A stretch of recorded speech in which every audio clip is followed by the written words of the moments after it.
आत्माओं की दुनिया में यकीन करने वाले कुछ लोग तांत्रिकों को भगवान का दर्जा देते हैं। राम बेटी के साथ जो जुल्म हुए उसे लोग चुड़ैल को दूर भगाने की कोशिश मानते हैं, मगर सच तो यह है कि राम बेटी जैसी सैकड़ों महिलाएं तांत्रिकों के मायाजाल में दम तोड़ देती हैं और जिंदगी के साथ ही तांत्रिकों का खेल भी खत्म हो जाता है। मास्टर बाबा एक तांत्रिक है। वो ज्यादातर शमशान में रहते हैं और रातों को जलती हुई लाशों के बीच तंत्र विद्या में खुद को पारंगत करते हैं। झाड़ फूंक में अपना उल्लू सीधा करने वाले ऐसे तांत्रिकों का निशाना होते हैं वो लोग जो प्रेतात्माओं के वजूद पर यकीन करते हैं। हैरानी की बात यह है कि भूत उतारने के बदले ये तांत्रिक पीड़ितों से मोटी रकम वसूलते हैं और मजबूरी में लोग इनकी मांगें पूरी करते हैं। अकाल मृत्यु हो जाती है भाई एक्सीडेंट द्वारा, तो वो आत्मा भटकती हैं। तो यहाँ जब मेला होता है या कोई शनिचरित पार की यहाँ पूजा होती है देवकाल की, तो यहाँ ऐसे लोग आते हैं। जैसे चौकी रखना अकाल मृत्यु की, भूत की, प्रेत की, भैरों की, हनुमान जी की, तो ये चौकियाँ रखी जाती हैं। तो उनको उतारने के लिए, व्याधा के लिए, टालने के लिए हम हनुमान जी का क्रम बताते हैं, भैरव क्रम बताते हैं। शमशान की ओर पकड़ता है तो इंसान के तपस्वी लोग अपनी तपस्या करते हैं। तपस्या करते करते तो ऑटोमेटिक सिद्ध हो जाते हैं।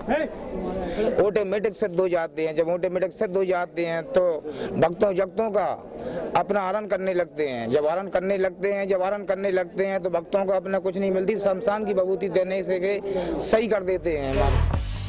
तांत्रिकों के पास रोज दर्जनों परिवार भूत प्रेत की समस्याओं का हल खोजते हुए पहुंचते हैं। ये तांत्रिक तंत्र मंत्र, मारपीट, गाली गलौज और झाड़ फूंक करके लोगों के दिलों में ये विश्वास पैदा करने की कोशिश करते हैं कि उनकी ताकत से बुरी आत्माओं पर काबू पाया जा सकता है।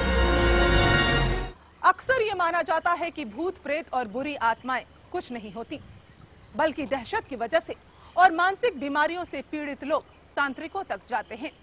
इलाज की मजबूरी उन्हें तांत्रिकों तक ले जाती है, लेकिन डॉक्टर और मनोचिकित्सक भूत प्रेत की बातों को सिरे से खारिज करते हैं।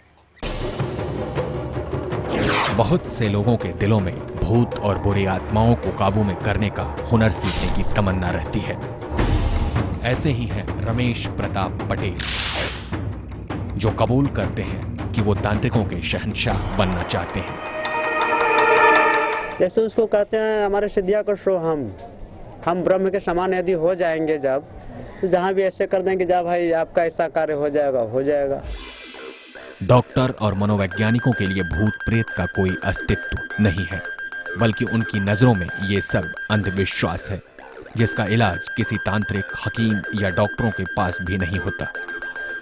भूत प्रेतों को दिमागी फितूर बताने वाले डॉक्टरों में न्यूरोसर्जन शामिल हैं, जिनका दावा है कि कोई भी बीमारी भूत प्रेतों के प्रभाव से नहीं हो सकती। वैज्ञानिक आधार पर अगर हम कहें तो भूत प्रेत जैसी कोई चीज नहीं होती है। ये उस व्यक्ति का एक मनोविज्ञान है जो कि असामान्य हो गया है। उस व्यक्ति के अंदर एक मनोरोग हो गया है जिसके कारण वो व्यक्ति इस प्रकार की असामान्यताएं करने लगता है। ये जो कई मानसिक बीमारियां हैं, ये व्यवहार की परेशानी होती हैं। व्यवहार की कई परेशानी का कारण जो है कई बार हमें ज्ञात नहीं होता। तो ज्ञात नहीं होता है और उसमें जो है कुछ व्यक्ति उल्टी सीधी बातें करता है, तो इंसान सोचता है जब कोई कारण उसके पास उपलब्ध नहीं होता है तो वो कुछ अनहोनी बातें सोचता है कि कहीं इसकी वजह से तो नहीं है। भूत प्रेतों का भले ही कोई वजूद न हो, लेकिन आत्माओं के वजूद को कोई नकार नहीं सकता है। मगर आत्मा से ही संबंधित बुरी आत्माओं को प्रेतात्मा बताकर किसी को परेशान करने वाली बात और फिर तांत्रिकों के हथकंडों पर आसानी से यकीन नहीं किया जा सकता है। भूत के अस्तित्व को लेकर उठने वाले सवालों का ठोस और सही जवाब सदियों से तलाशा जा रहा है, लेकिन जवाब अब तक नहीं मिला है।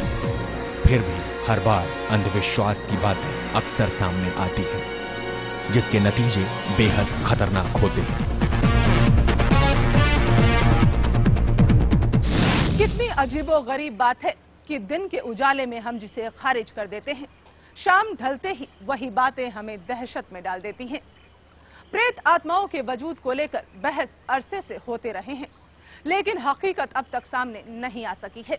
लेकिन सवाल यह है कि अगर आवाजें आती हैं तो आती कहां से है, और कौन है जो आपके दिलो दिमाग पर कब्जा कर लेता है।